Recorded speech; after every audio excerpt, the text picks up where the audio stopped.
अम्मी चाय। शुक्रिया बेटा। सुनो बेटा,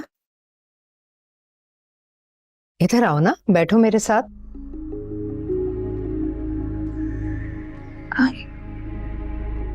अम्मी मेरे सर में जरा दर्द हो रहा है, मैं कुछ देर रेस्ट कर लूं?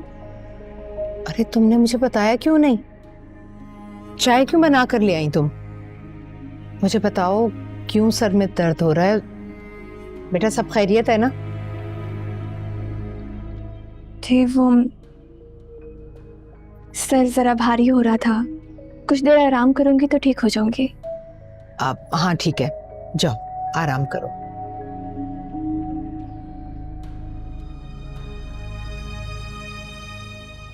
बेटा क्या हुआ ऐसे? कुछ नहीं अम्मी, बस सर में दर्द हो रहा है उसके। मैं कोई बच्ची नहीं हूं, देख रही हूँ 2 दिन से जरा खोई खोई सी है। बताओ तुमने तो नहीं कुछ कहा? नहीं, मैं वो से बात करने ही वाला था, आपने खुद ही बात छेड़ दी। बेचारी बड़ी सहमी हुई है। क्यों बेटा, क्या हुआ मुझे बताओ तो सही, क्यों मेरा दिल दहला रहे हो? अम्मी वो हम जनरल चेकअप के लिए हॉस्पिटल गए थे तो रिपोर्ट्स कुछ ठीक नहीं आई। कैसी रिपोर्ट्स? कह रहे हैं डॉक्टर्स के कुछ कॉम्प्लिकेशंस हैं, बल्कि बहुत ज़्यादा कॉम्प्लिकेशंस हैं। उन्होंने तो ये एडवाइस किया है कि हम अगले 1-2 साल तक ट्रीटमेंट करेंगे, फिर ही हम आगे फैमिली बढ़ाने का सोच सकते हैं। अब राबी बहुत परेशान है। अब उसने तो अपने आप को एनरोल भी कर दिया था इंटीरियर डिज़ाइनिंग के कोर्स में। उसकी ख्वाहिश है उसका अपना ऑफिस हो, सब कुछ छोड़ छाड़ के बैठ गई है। आप प्लीज बात करें ना उससे।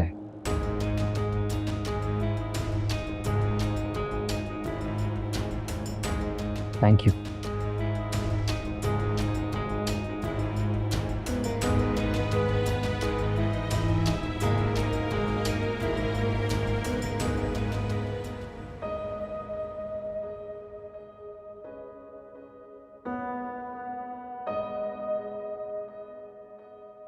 राबी क्यों परेशान हो रही हो बेटा? इस तरह से मायूस होकर कमरे में बंद हो जाना मसले का हल नहीं है। जो अल्लाह की मर्जी, जैसे उसकी रजा। मुझे बताया फखर ने कि डॉक्टर से उसकी बात हुई है। डॉक्टर ने बताया कि कुछ कॉम्प्लिकेशंस हैं जो इंशाल्लाह वक्त के साथ साथ ठीक हो जाएंगी, दूर हो जाएंगी। देखो बेटा, अगर किसी भी काम में देर हो ना तो उसमें जरूर इंसान का भला होता है। बस इंशाल्लाह सब ठीक हो जाएगा, तुम परेशान मत हो। और ये क्या, फखर मुझे बता रहा था कि तुम अपना कोर्स ज्वाइन नहीं कर रही।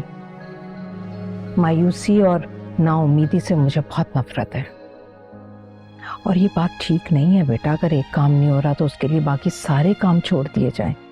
नहीं, तुम फौरन अपना इंस्टीट्यूट ज्वाइन करो, वरना तो तुम हर वक्त यही सोचती रहोगी। लेकिन बस जो मैं कह रही हूँ वही करो, सब ठीक हो जाएगा, फैमिली भी हो जाएगी। इस तरह से नाउमीदी से खुद को परेशान मत करो।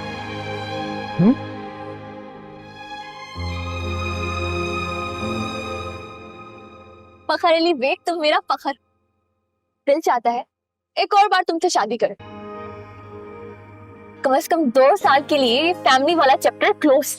और तो और अम्मी ने खुद कहा है कि मैं अपना कोर्स कंप्लीट करूं, अपने करियर पे फोकस करूं।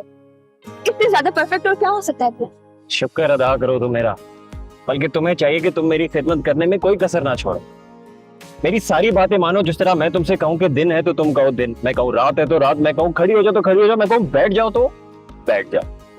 ज्यादा शौक है ना हो अब तो। ये तो तुम मुझसे दोबारा शादी करने की बात कर रही थी। वो तो बस मैंने फ्लो में कह दिया था। इसका मतलब ये हरगिज़ नहीं है कि तुम अपने हिडन मिसोजिनी का इजहार शुरू कर दो। सख्त नापसंद है मुझे ये मर्दाना हाकिमियत। मतलब ही हो वैसे तुम रावी, मतलब निकल जाने के बाद दूसरे इंसान को किसी खाते में नहीं लेती। एक्सक्यूज मी, सिर्फ मेरे करियर की बात नहीं है, तुम्हारे अपने भी बहुत से प्लान्स। 2 साल तो सिर्फ तुम्हें अपना एमफिल कंप्लीट करने में लगेंगे। बच्चे की जिम्मेदारी उठाने के लिए तुम खुद भी रेडी नहीं, इसलिए ज्यादा मेरे कंधे पे बंदूक रखकर चलाने की हरगिज़ जरूरत नहीं। क्या तो संभाला ही नहीं था आपने।